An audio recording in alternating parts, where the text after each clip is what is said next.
សុបាយពីខ្លីពីឃើញបងយំ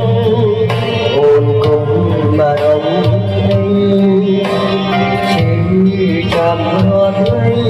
ទូរត់ថ្ងៃឈឺចាំសូមហាសាច់មុខអូន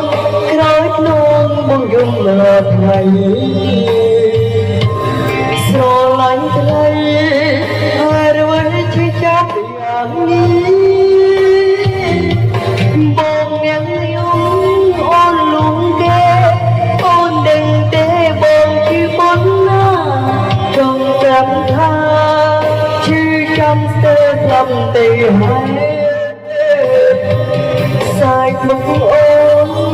ក្រោយខ្លួនបងយំរាល់ថ្ងៃស្រឡាញ់ថ្លៃហើយរវើជាចាប់យ៉ាងនេះបងยังយំអូនលងគេអូនដឹងទេបងជាបុណ្យណាចង់ប្រាប់ថាឈឺចាំស្ទើរស្លាប់ទៅហើយចង់ប្រាប់ថា